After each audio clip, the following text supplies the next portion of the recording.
Welcome home to USA Global TV and Radio, a place where dreams take flight, with authentic storytelling, diverse perspectives and meaningful conversations, where global stories unite and bridges are built beyond all borders. Discover world-class education, entertainment, hope and inspiration. Together, we're building bridges worldwide. Subscribe to our channel, USA Global TV. Download our app, USA Global TV. Be our guest or join our team. Visit usaglobaltv.com. Thanks to our founder and executive producer, Dr. Jacqueline Kerbeck. Music score by Yeffy Tang from Cloud Road Music.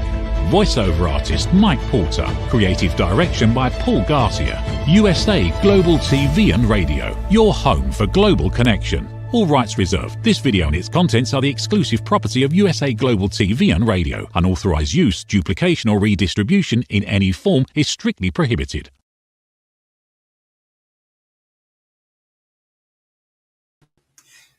Howdy y'all, Red O'Loughlin here. We're on The Wise Ones on USA Global TV and Radio Network. When I'm not doing my TV shows, I do 3 of them every Thursday back to back to back. I'm a researcher. I delve into the human body at the cellular level, chemically, biologically speaking, and I look for cause and effect relationships. And I want to take those relationships and translate them into the ability of people to make good, wise decisions about their health, their wellness, their aging, longevity, those kinds of things. That's where I specialize. So I try to focus on what works and what doesn't work. So I kind of consider myself now, rather than an author of health and wellness books, really an author of a decision support manuals for aging. So that's kind of a little bit about me. And right now, our guest today is Linda Fronek, and she is also known as the Coach. So the Coach, please join me up here on stage. Hi, good afternoon. Thank you so much for having me. What part of the world are you in? I tried to call earlier, and I knew it was overseas. I don't know where. I am in the Black Hills of South Dakota. We are about 20 miles from Mount Rushmore. That's strange, because I could have swore I put your phone number incorrectly, and this is, you have to have an international, 00, whatever. Okay, why? Maybe it's probably personal, my error. Doesn't no matter. worries at all. But that is where I'm located, and it is right in the heart of the USA, actually very close to the center of the nation. So kind of a fun fact. How far is that from Sturgis? I am in Sturgis. Oh, wow. I am 1 mile from Main Street, legendary Sturgis, the annual rally. So I am right here. You're familiar then. Have you been to the rally? I have not, but one of the guys who worked for me over in Germany in the military, that was where his home was. He and his wife have lived there. His wife's passed. But Dennis still lives there. I guess she got a Christmas card from him. But he lives in Sturgis in the summer, and I guess with his kids and whatever down in Florida in the wintertime. Very common. We have a lot of friends that live in Florida, snowbirds, as you will. Do you speak German as well? Because I lived there for some time myself. Ich spreche kein Deutsch. Ich verstehe ein wenig. I'm wenig. Yeah, good now. I'm a tourist. I've been to 62 countries. I try to learn the local language. Yes, no, please, thank you. 1, 2, 3. Where's the bathroom? 2 beers, please. The basic tourist kind of stuff that you need. So that is what I really know. But I lived in Germany for 2 years, and so I had to be a little bit more adept at that. So I don't speak German, but I understand a little. Yeah, and that's fair. That's nice that you integrate with the culture and can be polite. And if that's all that you can speak, perfect. That'll get you through. It's a very international city and country, and they can speak perfect English. Yeah, and same thing in Spanish and Hangul and other. I try to at least get like today I use my Korean a lot because it's just an uncommon thing to use. Right. And so it's just my way of keeping up with a little bit of the old dialect. Anyway, the story's about you, so let's get off of it. The Coach. How did you get the moniker The Coach? It was awarded to me unexpectedly. I was providing so much feedback and coaching and mentorship to those I was working with and friends and colleagues. They just said, I really feel like when I need you, I can just call on you when I'm working through something or I need that extra boost. I just feel I can count on you, Coach. And it just stuck. So it was a very humbling experience to feel I was really making a difference and an impact in those. And that's in fact where the book derived from, was just providing that level of I guess you would say, white glove service to your friends and colleagues and helping them along their journey and learning about myself in the process. So you started out the normal way we all start. You get your education, you start working, you pick up a skill, and then you start. So what do you tell people? What do you coach? I didn't really introduce that at the beginning. Shame on me for that. I should have. But No, yes. So it's career advancement and also business development. And so the coaching that I provide is really just to improve the skill set that you have the confidence to know you're there for a reason and a purpose, and just to always be thoughtful about your brand and how it speaks to those you're working with and how you approach different situations. So corporate coaching, performance coaching, and just business development in general are the key elements of both my services that I provide and what I've written about in the corporate coach approach. So you provide services to the firm itself as a like an internal training coach for their employees, or do you work specifically with employees, or both? Both.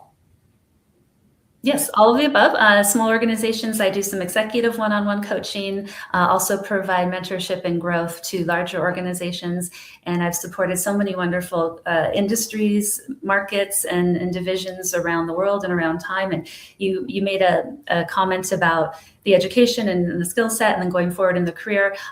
It's not been a clear path, and that's something really important to recognize. I did my higher education later in my adult life, if you will, and it was a much different experience than when I started early on. So there are so many twists and turns with moving for different economical impacts or different roles that came my way. So I was very adaptive and went to different educational programs throughout my time, but I did always learn that from chaos and change, there can be an opportunity. And so I've really pride myself with being responsive to the situation at the moment and just working through it and doing the best that I could. But I did do my graduate degree later in life, and I wrote about that in the book in different chapters about the different experiences I had from kind of changing course here and there. Not to go too far off topic, but I wanted to highlight that it doesn't have to be a prescriptive path. You sometimes have to realize something's not working at the moment, or where do I need to make a change at this present time? And long ago, I thought, I'm going to be an interior designer. I love it. I love interior design. I'm going to do that right out of high school. And I did. And then I found out it really wasn't the right path. It was the starving artist is real. And I thought, okay, I maybe need to do something different. So I went back to school and started working in project management, and it just kind of went from that point on. So I understand. I thought I was going to be a chemist at one point in time. Until I got an invitation to Vietnam, and that kind of changed a lot of things. So things happen. What can you say? Yeah. My father was going to be an animator for Disney, and he was drafted a day after he received the letter from Disney. So he was very discouraged. He never went back to Disney, but from that, we really had a chance to get that creative element from him, and I do appreciate that. So there you go. You change course and you move on. You do. But interior design is still very important to me. I still love it every single day. And you'll see the painting in behind me was an original commission from a friend of mine, Jacqueline Reinhardt. So I still am very near and dear to the design community. Yeah, I use my chemistry every day to research the human body. That's one of the things I really and truly enjoy. Yes. But it wasn't until my wife came down with breast cancer about 10 years ago that I even got involved in going back into that. So for, decades I didn't use it, and then all of a sudden I'm using it on a daily basis. So it's nice to have that in your tool bag. Yeah. You used a term, and when I was doing some research on you, personal branding. And yes. I want to talk to you briefly about that and then relate something that I think is important. So tell us a bit about personal branding and the people that you help. Personal branding is really key because it's something that's intentional, and it's how you would like others to see you and to perceive you and to understand what you represent. A lot of folks get it confused with reputation, and so I'd like to clarify, and I do so in chapter 1 of the book, that reputation is what precedes you, what folks come to understand on their own, whereas personal branding is what you message and prefer others you are synonymous with. And personal brand, I think, is very important, but a lot of folks think it is a luxury, or I'll make time for it later. But really, it has to be part of your daily intentional development, and you will never have time. You have to make time, but it shouldn't be thought of as a luxury, but really something that's integral into your profession and your career, and also your your individual life. It doesn't have to just be professional. It should be very holistic across what others come to expect from you. I noticed in my corporate life, training was all focused on how you can do your job to improve the company. Doesn't matter what it was, but everything was focused on improvement of the company, which is fine. That's what they're paying for. They want that productivity. Sure. But late in life, I got involved with my wife with a multi-level marketing opportunity, and all of a sudden, I was introduced to the world of personal training that I was literally ignorant of, and I just, whoa, why didn't they teach me this earlier? And it was your brand is there whether you know it or not. Correct. Absolutely. And so it's really key to guide what that brand is. And that's exactly why it's chapter 1, because the book you can read at any point you want. You can jump in at chapter 5, 6, 7. But if you're starting at the beginning, it's really important to understand that brand is in everything you do. It's never too late. But it's really important that it resonates in all that you do, all that you say, the actions you take, and sometimes the actions you don't take. There's that component as well. That's actually a very big one. Mm-hmm. And sometimes, I mean, it's interesting. You interview for a job or you interview people for a job, doesn't matter which part of the table you're sitting on. And there are, I'm not gonna say secrets that help you, but there are certain things that I hired a guy out in California when I was working for Memorex, and we had a vapor recovery system that had problems with it. Yes. And we're walking around and talking about things. And I really didn't want to hire the guy, but he had a 3.9 grade point average. And I said, in college, I said, what'd you get a B in? He said, weightlifting. And I said, okay. That's fair. I said, okay. And so I came back and I did hire him. And about a month later, he gives me this 30-page thing on how you can improve the productivity of this. And so I think we saved $2 million in waste that one particular, just one thing. I mean, it's just. And good on you for having that emotional intelligence to ask, what is that reason? What was the area that you fell short? Because if it's not reflective of what's needed of that person at that moment, it doesn't matter as much. So, and weightlifting, hey, I mean, I'm all about weightlifting and weight training, and I've done a few courses myself. That was one of my electives, and I actually ended up teaching the class for the professor who was probably 10 years my junior. But it was a very interesting exercise. But that's good on you for asking, and that's really important to understand. It's not all on the cover reading, right? Like judging the book by its cover. You really need to maybe dig a little bit and see what else is beneath. Yeah. The reason I hired him is because he sent to the company, to me, I think a 12 options on how to fix that solvent recovery problem that we talked about. He wasn't, aware of the specifics, but he says, if it's this problem, this can be. So he was an engineering major, and that's what his mind was so set on fixing things that we don't see, but he could see there was something wrong with it. Yes. Well, it's good that he had that different perspective and that option, and that was his brand, if you will, right? Like he's providing those solutions to talk through, and it might not be quite right, but I'm at least going to put it out there, have a conversation, and then we can course correct as we learn more. So what was the inspiration for the book? Do you have the book in front of you?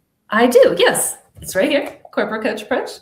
And the inspiration came from being asked a pattern of questions, and very similar answers were coming, and I thought, to be more efficient, I should just write a book. And my business partner and in-house editor said, you should write a book. And I said, okay, I will. So I did. And it was really a nice experience to reflect on my career and my journey and the ways that I had helped folks and make sure that it's reflective of this and being very concise. I really pride myself on productivity and efficiency, and it's 20 years in less than 200 words because time is short. We're competing for a lot of information, a lot of different platforms, and I wanted to give something that's digestible that people can pick up and read and have that consolidated manual to have that kind of coach in your corner at the moment you need it. So it's written in a very consistent structure where you understand every chapter is going to have a certain way, and it ends with a checklist of best practices. If you only have 2 minutes before a meeting and you don't have time to read the whole chapter 6 on meetings, you can just go right to the best practices, read through it, and see your top 10 to survive that meeting, or maybe even save the day with a client or a project. Is that one of the benefits your book has that others in that same field don't have? I would agree, yes. And that was another element to the book. It's so heavy, they're so dense, there's so much material. And if you notice on the cover that I have multiple books for the one book here, which really is to be satirical, but also indicate you can get enough information. You're going to learn from many. I'm not claiming to be that you shouldn't read those books. You definitely should educate yourself at whatever level you feel comfortable or have time for. But if you just need something quick right now, I really am hoping the vision to be that you can learn something, apply it immediately, and really accelerate your career faster than you might from other materials or resources. When you come across an individual who has a lot of potential, but the company has been around for a while and management just does not promote well or doesn't promote from within, how do you handle situations like that? You have to look at the whole organizational structure too, that we're not privy to everything, right? You have to have a lot of conversations, and there might be something that you're not sure is going to happen, a reorg or a merger or acquisition, whatever the case might be.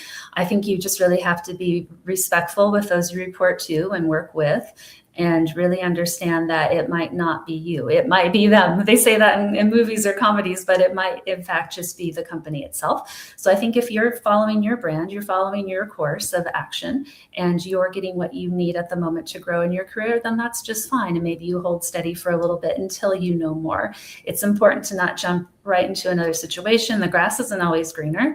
It might be the devil might be better to stick with and keep working through it. But sometimes if you've hit a point where you're just not growing anymore, or you're not enjoying it, or you're not seeing that maybe it's the path for you, it's perfectly fine to look elsewhere. But I really stress with individuals to think about the cause and effect and really understand, is there going to be a better ROI? Is it the right time? Do you have enough knowledge in that particular role to stand out? The market is saturated now. You have 1,000 applications for one job because applying for a job is much easier than it used to be with AI and different software. So if you leave a role, are you financially stress tested to withstand could be a very long process of finding another? Or can you do it in parallel and see what is going to shake out for you in the end? So a long-winded way of saying, choose wisely, but look at all the different options and be very considerate. Maybe speak with others that have that role. And is it going to be a good fit for you? So really talk to your SMEs, your subject matter experts, your network, and see what might be the right fit at the right time. I've always maintained that if you like your boss, or you like your salary, or you like your coworkers, if two of those are present, you're probably never going to leave your job. You're going to be. You can work for a bad boss. You can work with employees, but if two of those are there, you're generally going to stay. Right. But if two of them are not there, the stress levels go so high that it makes it very difficult for you on a daily basis. That's just been my experience over the decades. So I would agree. Yeah, it's important. You're not going to have 100% every day. And some days are really fantastic, and you have to really enjoy those moments or that recognition or that acknowledgement. Or if you have a bad day or a bad situation, is there something else in the background? Or is it just maybe your expectations were not met? So really you have to think through, what did I learn from this experience? Is it something that I can change the narrative down the road or change the process? And if not, like you said, is 2 out of 3, that's not bad at all. That's a pretty good ratio. We're getting ready very shortly to go to a commercial break, about a minute and a half or so. We'll be back.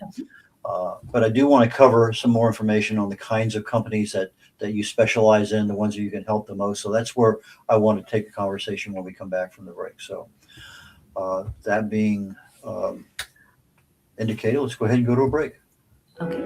In a noisy world, true connection begins with listening. Elevated listening transforms every conversation in just 5 simple steps. Pause and breathe. Set your intention. Listen with curiosity. Reflect back. Agree on one next step.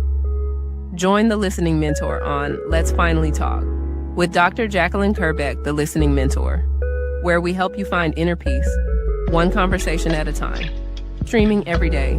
Let's Finally Talk TV show with Dr. Jacqueline Kerbeck, only here on USA, Global TV and Radio. Subscribe to our YouTube channels to watch and engage with all our content.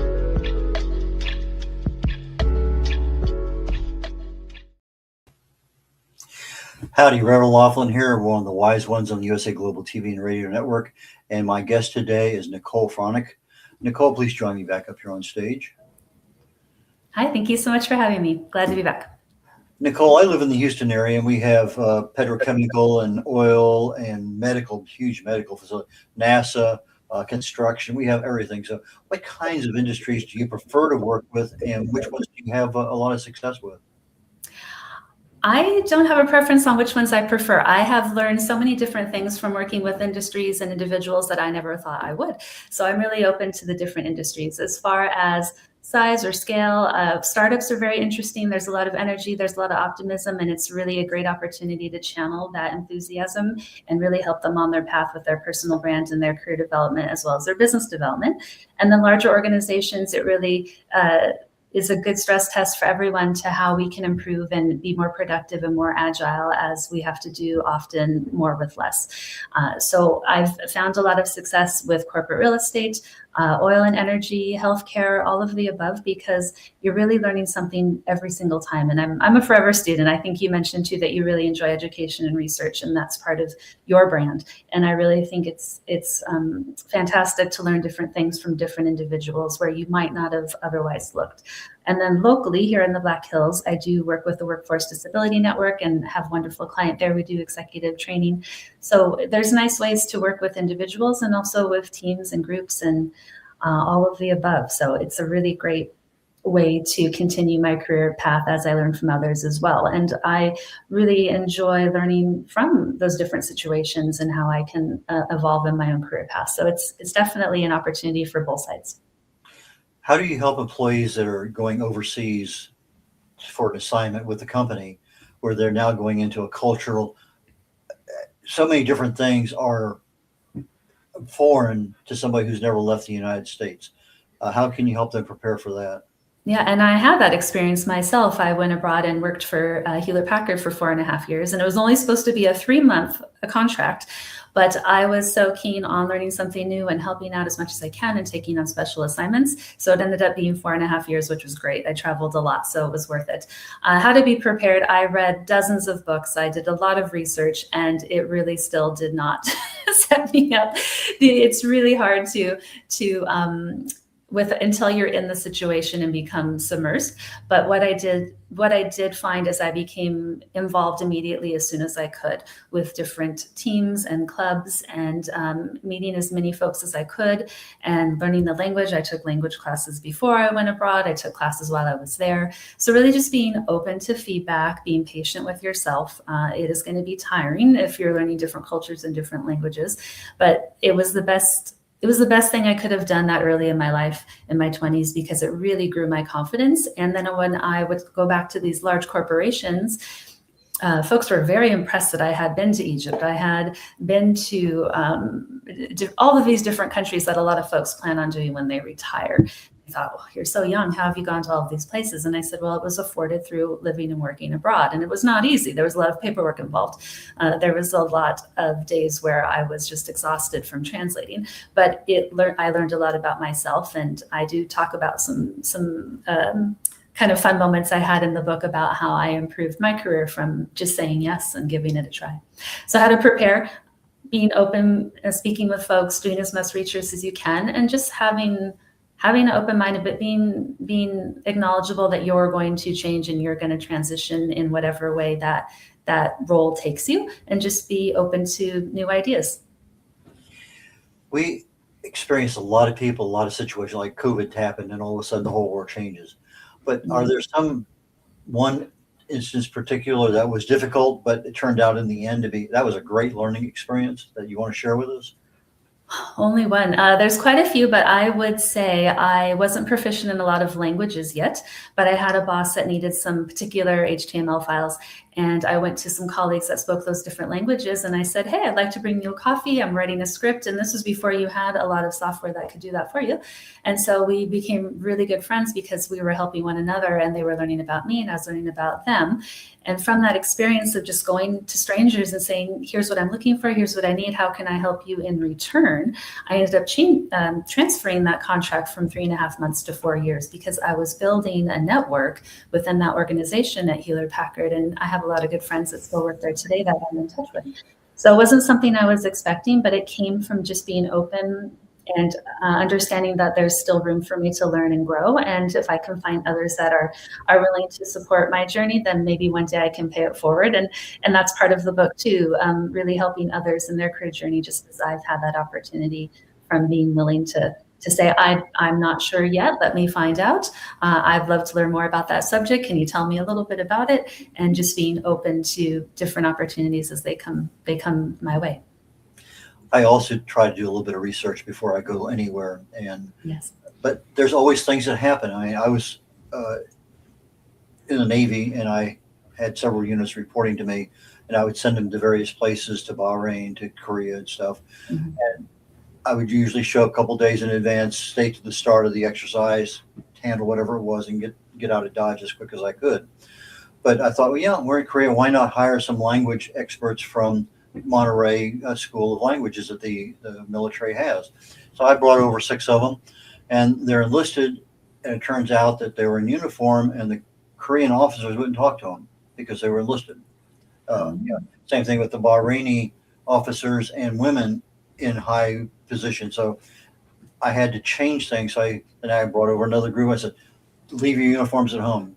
You're civilian, consultants. That worked fine. Yeah. I had a woman I put in as CO of the unit that I had in Bahrain, and her XO was a Navy captain. And so I switched them on the paperwork, but in reality, there was no switch.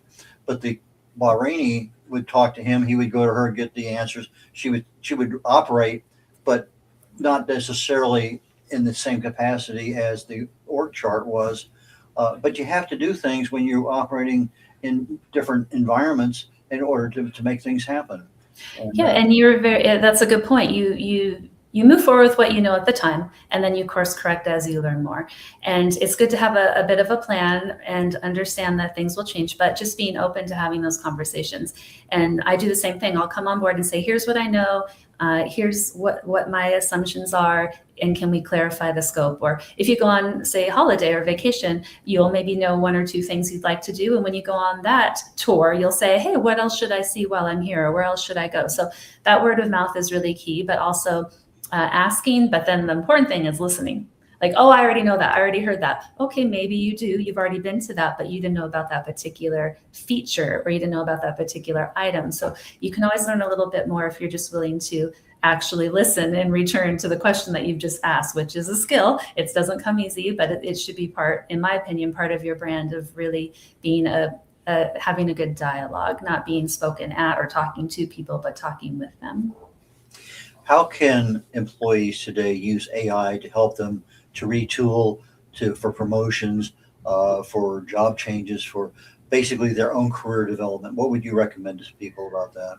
I'd recommend acknowledging that it's not going anywhere, right? It is going to be here, and you're better off becoming as familiar as you can and really utilizing it as, I like to use it as an assistant. I've written this really wonderful email, in my opinion. I put it through, can you check the flow? Can you check the grammar? And it might see something that you haven't seen. And so it's really a nice way to strengthen the skills that you already have and reinforce the knowledge that you already possess, but just as an extra set of eyes or another element, another tool. And if you treat it as that way, I think you can use it for, I like to say, good, not evil, but utilizing it to help you be the best version of yourself, or just to get things done as quickly as you can if you only have a moment's notice. It's great for templates. It's great for outlines. Giving you at least not a blank page to stare at, but what are the top things that I should think about while I'm doing this next A through Z item? And it can give you some talking points or items to get your mind moving in that direction. I think there's an expression, it goes something like, if you see everything that looks like a nail, the only tool you use is a hammer. I'm paraphrasing it, but we don't use AI nearly, I mean, not even a 10% of what it's capable of. And it's part of, well, if all I want to know is the time, I can go to a number of different places. I don't have to have AI tell me what time it is. But there are things that AI can do, but you have to tell it exactly who it is, why you're doing it, who's going to get it, what you expect the result. I mean, I have a 2-page prompt that I use when I start going into a certain part of the body that I want to know certain kinds of information that's going on. And I usually have, I'm going to say, at least an hour a day conversation with AI on various things, everything from weather to who knows what, because it's just, I find it to be a very good, comfortable tool to work with. Yeah, and it's very similar to a scope statement in a project or a survey of a signage project. It's only going to be as good as what you put in. So your prompt engineer, and you can do lots of wonderful things with it. You can say, have this tone at such and such %, or have it in the style of, or provide it in a condensed form, or remove some of the pronouns. I'm very adamant about heavy pronoun usage. I talk about it in chapter 3, my journalism session that I had in my education, and it really resonated with me to write economically. So AI can really be that tool to help you. And then be thoughtful, of course, about plagiarism and other people's works. You still need to have your proper citations, but you can really benefit from having that extra resource at your disposal. And there's so many different ones now, so you can experiment and see which one works best for you. I saw something actually this past week where you ask it, you have a prompt, but you have to continually prompting. Okay, you finally get to what you want. And then when you get there, you ask AI, this is what I wanted. What prompt should I have given you in order to get here in the first place? And so, it's learning you as much as it's learning itself. And so that is a good way. When you finally get something the way you want it, ask it, how can I get this again without going through everything else? So yeah, part of that machine learning, right? So that is good that you recognize that, and it is really helpful, and it will just streamline your communication dialogue with that tool later on. So, and you can copy and paste and put it in a notepad or whatever you want to do, or it will track your history, but just being really careful. And that was something I had to really think about when I wrote the book. It has to be authentic and has to sound as if it is you. So you have to really provide a lot of notes about how to utilize it when it's appropriate and how it's appropriate and when. Nicole, how do people get your book? How do they get in touch with you? And do you have anything coming up in the near future people need to know about? Yes, absolutely. So twohorseproductions.com is our main page, and you do have a product link that you can have more information about the book. It's also available on Amazon. And Instagram, you can see there at Corporate Coach Approach, and also at Two Horse Productions 605. The 605 is key. There is another Two Horse Productions otherwise, and Facebook as well. As far as projects going forward, I have a few outlines for both leadership and project management, and also might be doing some other fun creative narratives also. So really excited to see what 26 brings. At the moment, I'm providing a lot of interviews with podcasts and different written articles. And this is a great example of the podcasts and series and interviews that I am doing promoting this book. So I really appreciate you having me here today. Okay, we're live streaming TV. We're not a podcast, but that's just part of our network here. But actually, it begs a question before we end the program today. What was the inspiration for Two Horse Productions? Actually, so my business partner and I, it's both our Chinese zodiac. We're both horses. And we always have had each other's back, and we have a yin and yang quality. And so it's just kind of been a fun way to represent ourselves and having that horsepower behind all that we do and all that we work. So, and they're beautiful creatures. And we just really love that aspect of supporting one another in our career paths and our career journey. And it's really resonated well with the community. We actually partnered with a good friend of ours, Daniel James, fine artist, and he supported us with our iteration, and we did collaborative sessions and artwork on both the book cover and our corporate logo. Nicole, I really enjoyed our conversation today. I look forward to talking to you again. We have other programs here on the USA Global TV and Radio Network that I know would be ideal for you and your book. So that I really appreciate. So thank you so much, and I look forward to our next conversation. Thank you. I do as well. Have a great rest of your day. I shall do my best. Red O'Loughlin here. We're wrapping up the show today on USA Global TV and Radio Network, and the show is called The Wise Ones. You can see the owls behind me as part of that decor. My next show starts in about 20 minutes. It's called Talking Heads, and my topic today is staying healthy as we age. And I'm trying to fill in some of the blanks of we don't know what we don't know. And so if you know a little bit about this and you're aware about that and you're educated on this, maybe you can make better decisions. And that's what the whole purpose is about. So please join me next week on The Wise Ones. And please join me again here in 20 minutes on Talking Heads. Rhoda Laughlin, tuning out here on the USA Global TV and Radio Network. Bye now.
Thank you, viewers and listeners of USA Global TV and Radio, for joining us today.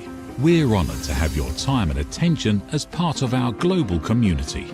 At USA Global TV and Radio, we believe in the power of authentic conversations, meaningful connections, and creating a world of possibilities together.